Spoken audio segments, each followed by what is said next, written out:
Bonjour tout le monde et bienvenue à cet épisode d'Inspire Leadership Podcast, votre intersection entre votre croissance et votre leadership. Je me nomme Joël McLean et puis merci d'être là aujourd'hui pour ce cinquième épisode dans la mini-série portant sur les 5 dysfonctions d'une équipe. Bien sûr, d'après le travail de Patrick Lencioni.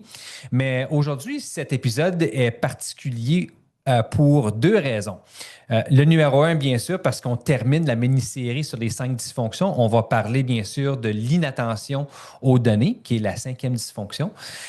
Mais c'est aussi le dernier enregistrement que je vais faire dans les studios ici à Callander, Ontario, parce que, bien, comme j'ai annoncé dans mon infolettre il y a à peu près une semaine, nous déménageons dans la région de Toronto. Alors, très excité pour ça, très excité de débuter les enregistrements des épisodes dans mon nouveau studio. Alors, j'ai bien hâte de vous apporter ça en direct de Toronto, bien sûr. Mais aujourd'hui, écoutez, on va parler de l'inattention aux données, qui est la 5e dysfonction, bien sûr. Puis c'est tellement important pour une équipe de garder le cap sur l'essentiel. On va parler de ça, puis je vais parler un peu de mon expérience, de l'expérience que j'ai vécue, et puis qui me fait réaliser l'importance qu'une équipe puisse vraiment demeurer axée et vise vraiment qu'est-ce qui est l'essentiel, les objectifs que cette équipe s'est établie et comment ça a un impact sur le succès de l'équipe. Parce que j'ai toujours dit que le succès de l'équipe dépend bien sûr de l'atteinte des objectifs qu'elle s'est donnés. Alors, une bonne équipe se donne des objectifs et puis on organise un plan, on met ça pour que ça soit clair pour tout le monde. Et puis en bout de ligne, on espère aboutir aux objectifs qu'on s'est donnés. Et puis, l'inattention aux données, ça peut venir mettre des bâtons dans les roues, comme qu'on dit, dans un plan d'une équipe et puis dans, bien sûr, la performance d'une équipe. Puis ça peut faire en sorte aussi qu'une équipe peut penser qu'elle fait des bonnes choses parce qu'elle demeure occupée, tandis qu'il n'y a pas vraiment comme un effort concerté vers des objectifs communs pour nous assurer que tout le monde connaît le succès à l'intérieur de l'équipe. Donc, l'inattention aux données, mais qu'est-ce qu'on veut dire par ça? On parle en particulier de travailler les priorités que l'équipe a décidé ensemble qu'il voulait poursuivre là, pendant une certaine période de temps.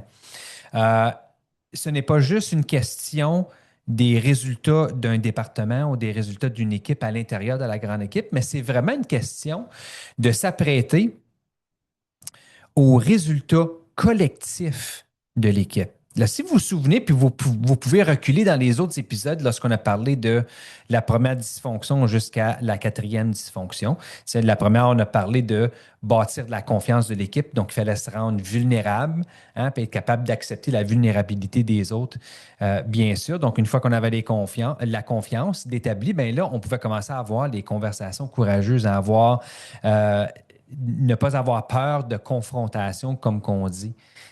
Et là, une fois qu'on était capable d'avoir ces conversations-là, qu'on ne voyait pas la confrontation telle qu'elle comme un insulte ou une attaque personnelle, bien là, on pouvait passer à la prochaine étape qui était bien sûr d'être capable de s'engager ensemble, n'est-ce pas? Alors, comment est-ce qu'on fait pour pouvoir s'engager dans qu'est-ce qu'on a dit qu'on voulait faire là, une fois qu'on a établi la confiance et puis que nous n'avons pas peur de vraiment se parler pour débattre les points et puis arriver aux bonnes solutions, bien sûr. Et une fois qu'on a déterminé comment on fait ça et du fait qu'on est capable de s'engager, bien sûr, mais on est capable de prendre la responsabilité pour nos actions, n'est-ce pas? Et la responsabilité collective de nos actions, alors qui est le 4e échelon.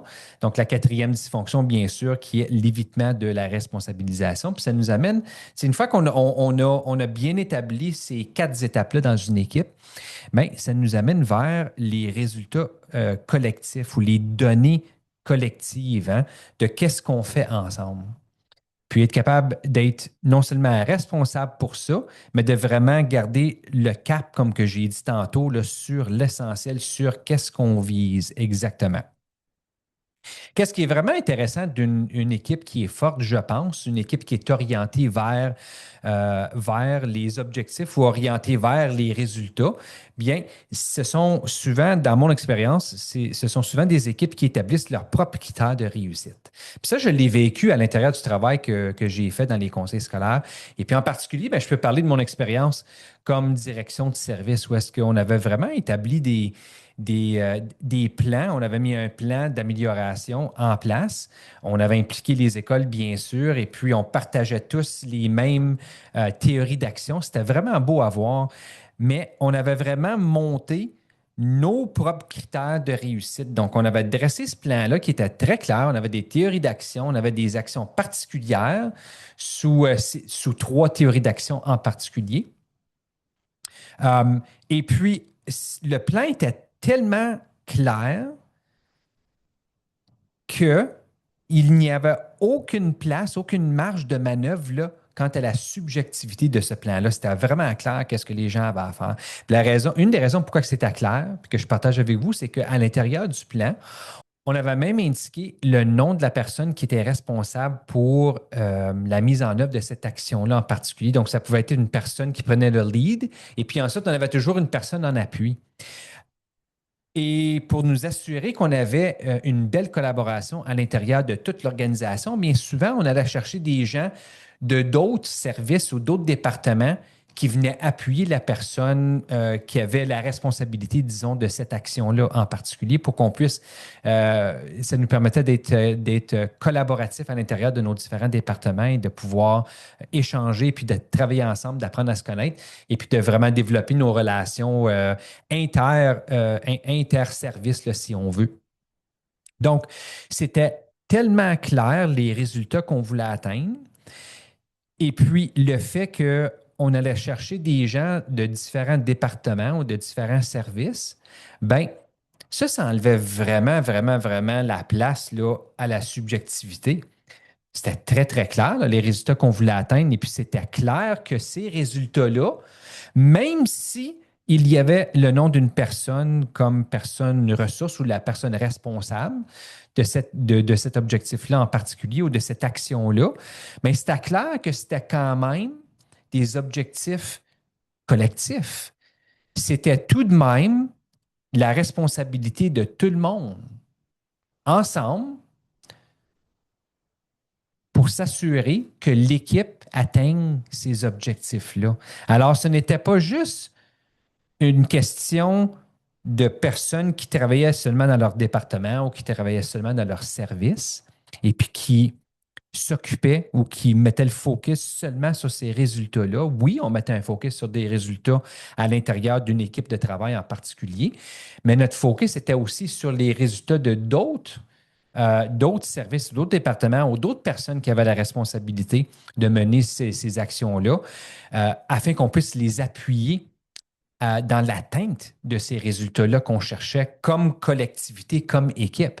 Alors, il y avait cette responsabilité-là envers notre équipe, disons, qui avait un certain nombre d'actions, mais il y avait aussi cette responsabilité envers toutes les actions de l'entreprise, bien sûr. Et puis ça nous permettait de vraiment garder le focus sur l'essentiel de qu'est-ce qu'on voulait accomplir. Ça nous permettait de rester vraiment axés et ciblé sur les données qu'on allait recueillir par rapport aux actions qu'on mettait en place. Fait qu'on mettait en place des actions, on mesurait, puis on revenait avec des données, puis on regardait ça ensemble.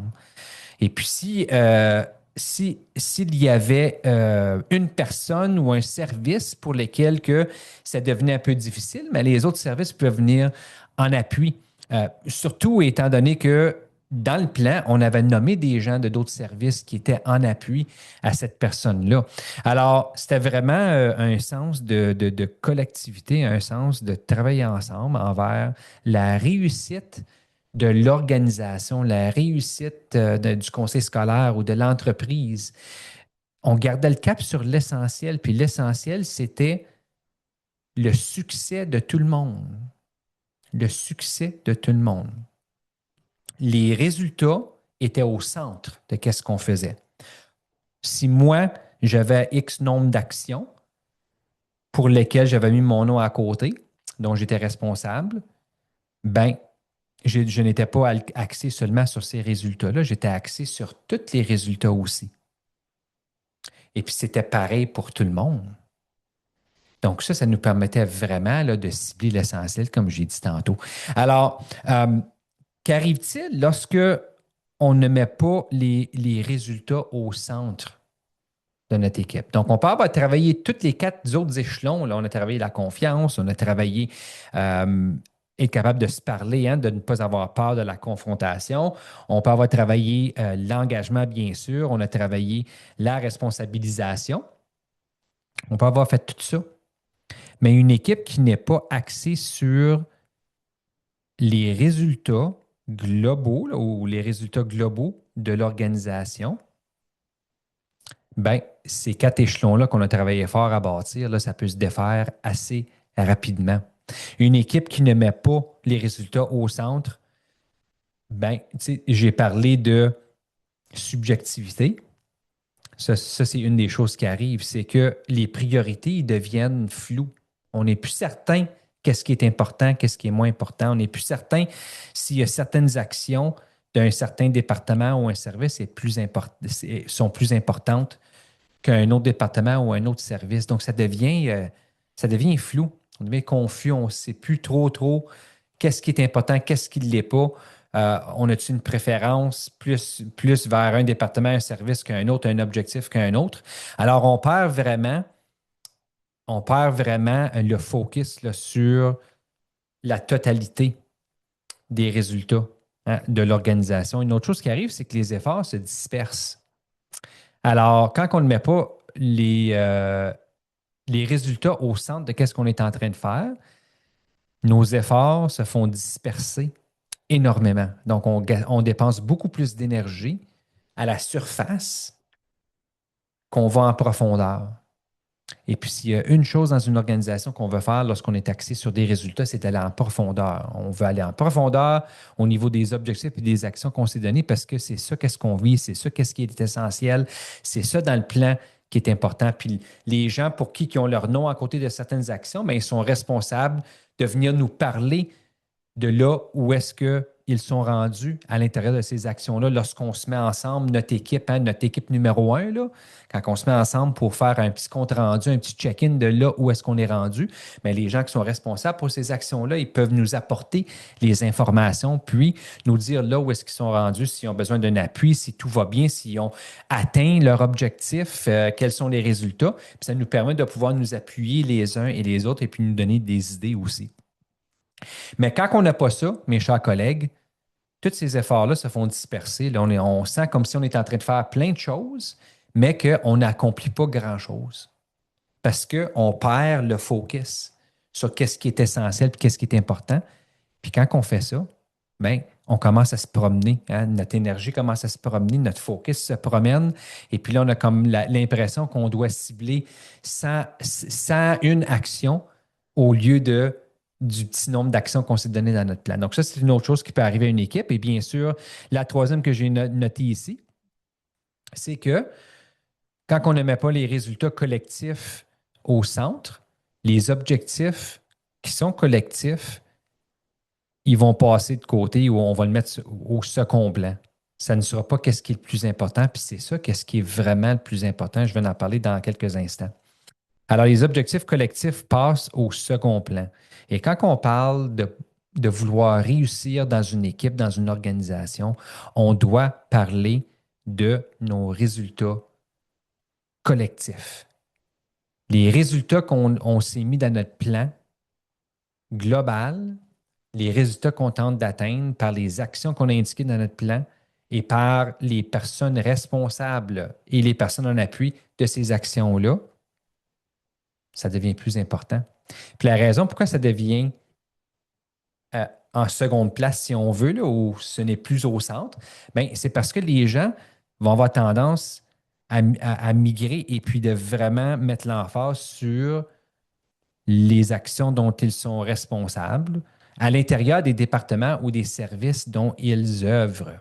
OK? Fait qu'ils vont être plus préoccupés par les résultats, par exemple, d'un service en particulier, que les résultats globaux. Et puis quand ça arrive, ben, on peut développer des mauvaises habitudes. Tu sais. Une personne peut devenir défensive par rapport aux actions de son département ou son service, euh, au point que on ne prend plus en considération ou on ne part plus vraiment des résultats qu'on obtient à l'intérieur de ce service-là. On trouve des raisons pourquoi on n'a pas atteint certains résultats. Ben, c'est parce qu'on n'a pas assez d'argent. Ben, c'est parce qu'on n'a pas eu la collaboration d'un autre service.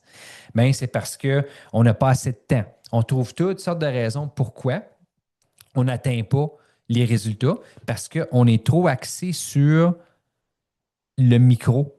On est trop axé sur qu'est-ce qui se passe à l'intérieur de cette petite équipe-là en particulier. Fait qu'on va avoir tendance à protéger notre image, on va avoir tendance à défendre notre département ou notre service. On va avoir tendance à vouloir éviter l'échec parce que ça paraît pas bien. Fait que si toi, tu as déjà été un membre d'une équipe ou responsable d'une équipe, je te pose la question, est-ce que tu t'es déjà senti de cette façon-là ou est-ce que tu t'es senti comme s'il fallait que tu te défendes, il fallait que tu protèges ton image? Puis si oui, ben, je te lance la réflexion, ben, ça serait-tu parce qu'à un moment donné, on a perdu le focus sur le grand portrait? On a perdu le focus sur l'importance de miser sur les résultats globaux de l'organisation, puis qu'on est devenu peut-être un petit peu trop centré sur des intérêts plus individuels, là. OK? Des intérêts un petit peu plus individuels qui peut impliquer un certain département ou un service en particulier. Parce que quand on parle d'être centré sur seulement une équipe ou un service et puis qu'on perd la vue des objectifs globaux de l'organisation, bien, souvent, c'est que on arrive à un point où est-ce que l'individuel devient plus important que l'équipe. C'est ça qu'est-ce qui arrive. C'est que l'individuel demeure ou devient plus important que l'équipe. Et puis, il y a comme deux parties à ça. La première partie, bien, on appelle ça des distractions. La première distraction, quand que l'individu ou l'individuel devient plus important ou prend précédence là, sur l'équipe, la première distraction, c'est l'ego, bien sûr. Euh, Puis notre ego va dire que si moi, je fais partie d'une équipe d'un service ou une équipe d'un département, et puis que je perds le focus sur les résultats globaux de l'organisation, mais là, comme je l'ai dit, je vais commencer à concentrer sur mes résultats, puis je vais commencer à m'inquiéter de mon image. Je vais commencer à m'inquiéter de l'image de mon département, de l'image de mon service. Euh, et puis, du moins que mon service ou mon département connaît du succès, on va se péter les bretelles. Mais s'il y a un autre département ou un autre service qui n'a pas connu le succès, ben peut-être que ça ne me dérange pas trop. Parce que mon département ou mon service a bien réussi. Alors, ça, c'est un des dangers, là. Hein? Ça, c'était un des dangers qui peut se produire lorsque le focus devient trop sur l'individuel, soit le département, le service ou l'individuel, la personne. Puis une équipe qui est forte, je vous le dis tout de suite, une équipe qui est forte, c'est une équipe qui n'est pas heureuse avant que tout le monde connaisse le succès ou la réussite. Alors moi, je peux connaître du succès puis de la réussite, puis on peut atteindre nos objectifs puis nos actions à l'intérieur de mon service ou mon département ou mon équipe. Euh, mais puis oui, on est heureux, c'est certain, on peut célébrer, mais là, il reste encore le reste, le reste là, des résultats là, de l'équipe. Et puis, on a encore du travail à faire là, si on ne les a pas atteints ailleurs. C'est pas travail fini, puis je m'en lave les mains, puis nous autres, on n'a plus rien à faire. Non, non, non, on fait partie d'une collectivité, on fait partie d'une équipe. On a un rôle à jouer là, à appuyer les autres dans l'atteinte de leur succès parce que les résultats de l'organisation est un reflet de tout le monde dans l'organisation. C'est un reflet de tous les services, de tous les départements dans l'organisation ou dans l'équipe. Ça, il faut s'en souvenir. C'est pas juste qu'est-ce qui est important pour mon équipe en particulier, l'ego, ou mon département, mais c'est une question de la réussite de toute l'équipe, n'est-ce pas? Quand on parle d'une personne tu sais, qui est responsable pour une équipe, bien souvent, cette personne-là, bien sûr, est membre de cette équipe-là, ce département-là ou ce service-là.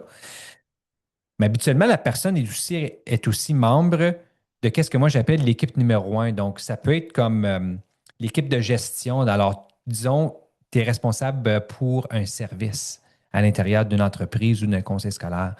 Donc, tu vas faire partie de cette équipe-là, le service, bien sûr, mais habituellement, tu vas faire partie d'une plus grande équipe composée de d'autres directions de service ou de personnes responsables pour les services, ou est-ce que ça devient vraiment, ou c'est vraiment ton équipe numéro un, là. C'est là où est-ce que les objectifs sont finalisés, c'est là où est-ce que vous faites des check-ins, vous faites des comptes rendus de là où est-ce que l'organisation est rendue en termes de succès, en termes d'atteinte de résultats.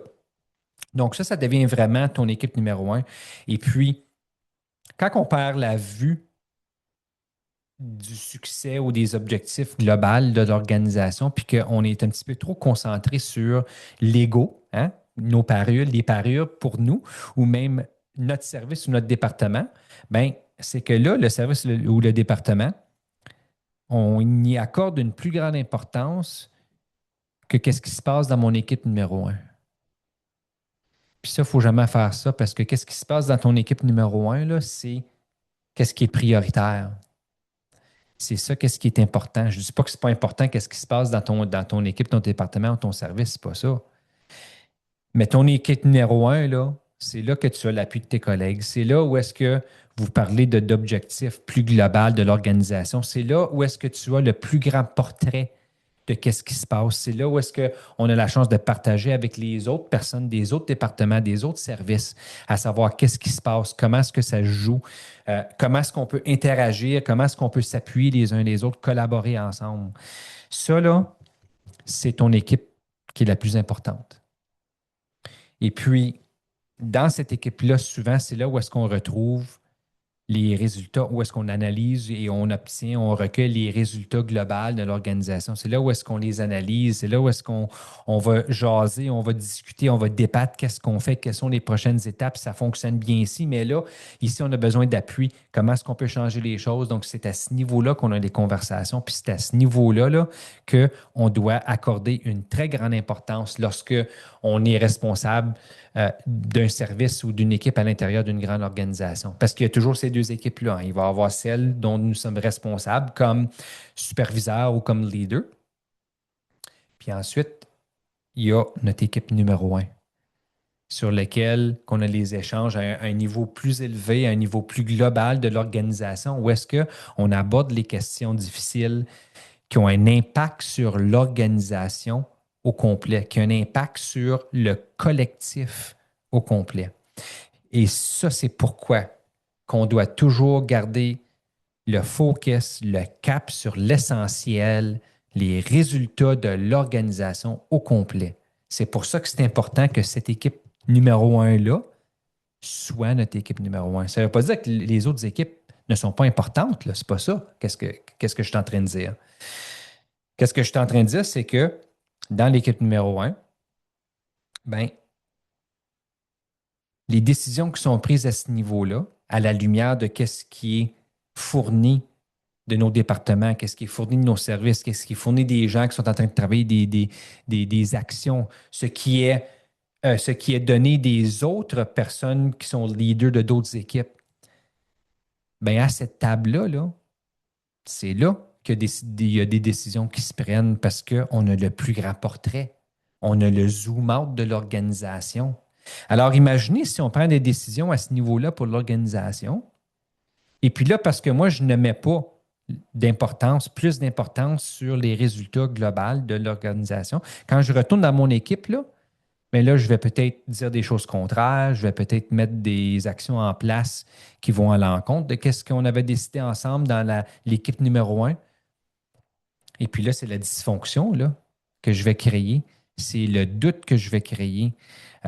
C'est le flou. Ça va être nébuleux. Ça va être la confusion. Ça, c'est qu'est-ce qui arrive. L'équipe numéro un, c'est ta première priorité. On a la vision globale, on a le zoom out, on a toutes les informations qui nous proviennent des différentes parties de l'organisation. Donc, qu'est-ce qui se décide là? C'est important que ça devienne essentiel de qu'est-ce qu'on fait dans nos sous-équipes. On travaille des actions pour venir accomplir ces objectifs-là, les critères qu'on s'est donnés, là, puis qui vont dire, hey, on a réussi, qu'est-ce qu'on voulait faire? On a atteint l'objectif, les objectifs qu'on s'est donnés. Donc, c'est vraiment important. C'est vraiment important que ton équipe numéro un soit vraiment la priorité et que tout le monde est axé sur les résultats globaux. Chaque service, chaque département, oui, va travailler sur ses actions et l'atteinte des objectifs de cette équipe-là. Toutefois, s'il y a des possibilités de collaboration, d'appui, d'entraide avec d'autres départements et d'autres services, ben, c'est notre responsabilité aussi. Parce que on veut garder le cap sur l'essentiel, on veut garder le focus sur le succès de l'organisation au complet. Le succès de l'organisation au complet. C'est collectif, là. Hein? C'est ça, qu'est-ce que c'est? C'est comme ça qu'on atteint des résultats euh, qui vont nous permettre d'évoluer comme organisation, comme conseil scolaire, comme entreprise. C'est en le faisant ensemble. C'est pas en faisant en sorte qu'il y a juste un département ou un service qui évolue puis pas les autres. C'est pas de même, ça marche. Si on veut évoluer comme organisation, tout le monde doit évoluer. Donc, une équipe performante garde le focus sur des résultats clairs, des résultats qui sont mesurables, puis des résultats qui sont partagés. Et tous ces éléments-là peuvent être présents à l'intérieur de mon service ou de mon département, mais sont aussi présents dans d'autres services et d'autres départements. Et tout le monde est responsable de tous ces résultats-là collectifs.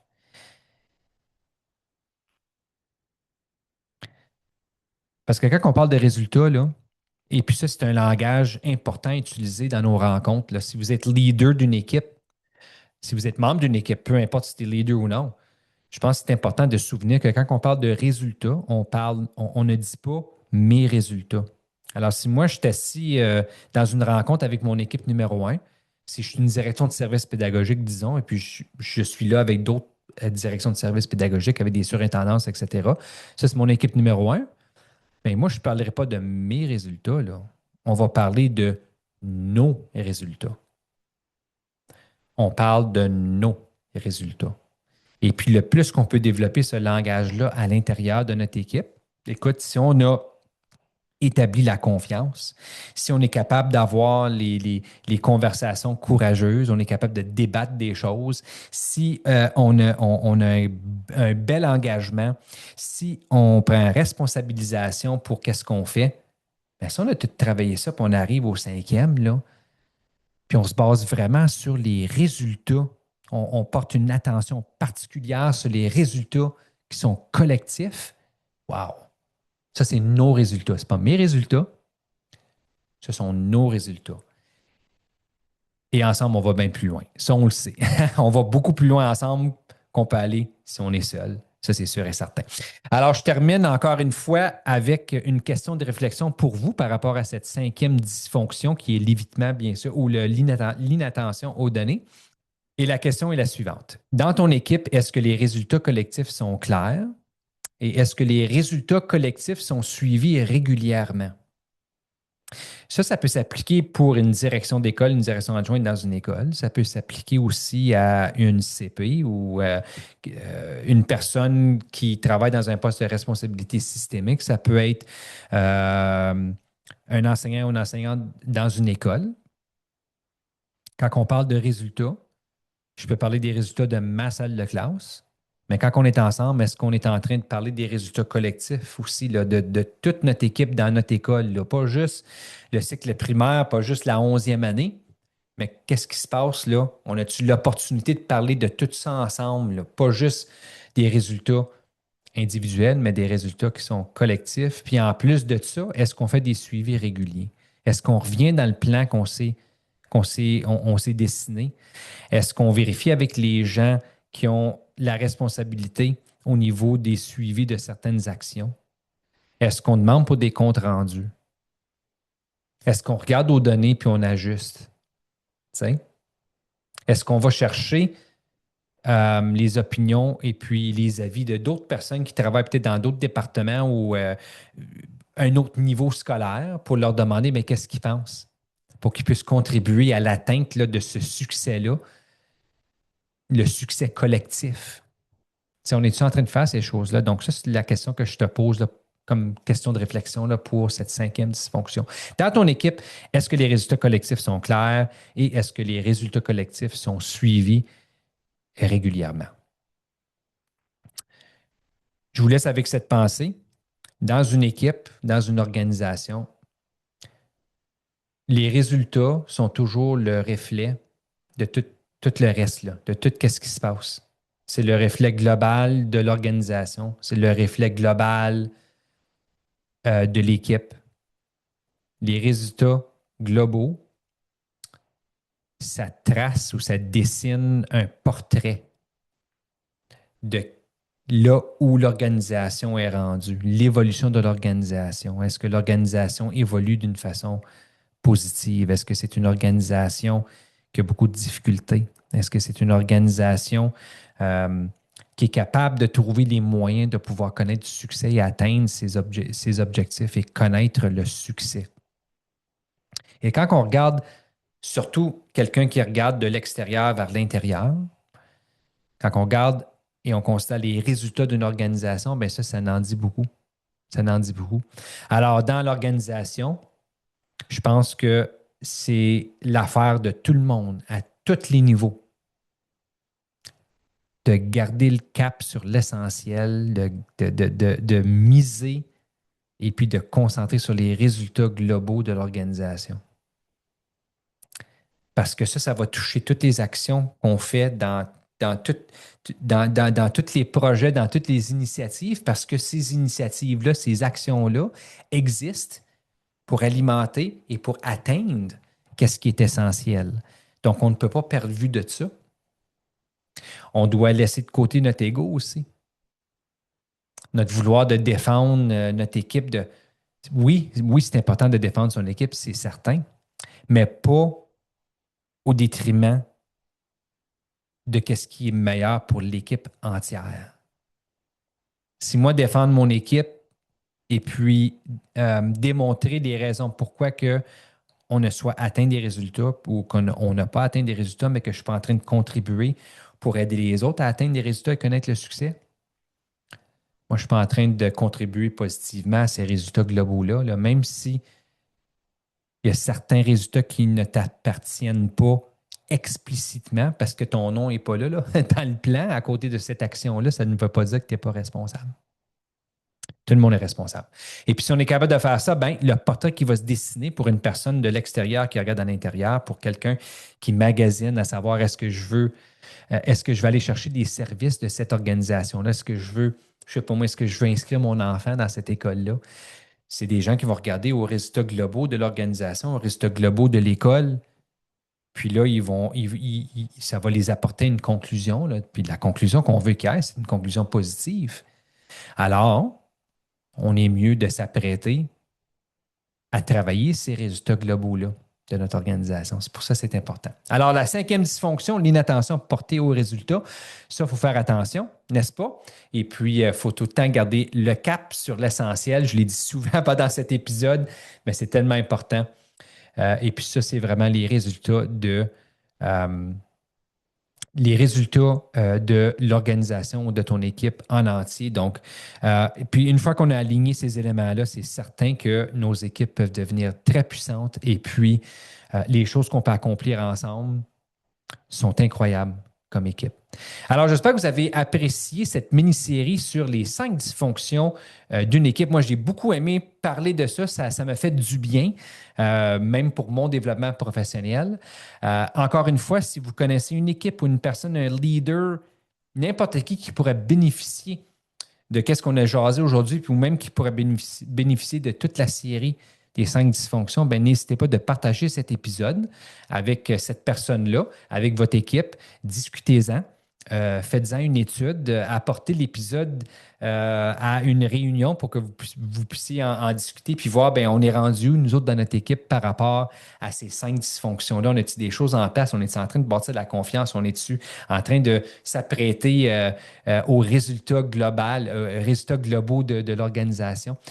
Donc, c'est des éléments qui peuvent apporter des belles réflexions, là, certainement pour votre équipe. Alors, merci encore d'avoir été là. Donc, moi, je me nomme Joël McLean. Ça a été un plaisir de jaser avec vous pendant cet épisode et on se revoit pour le prochain épisode.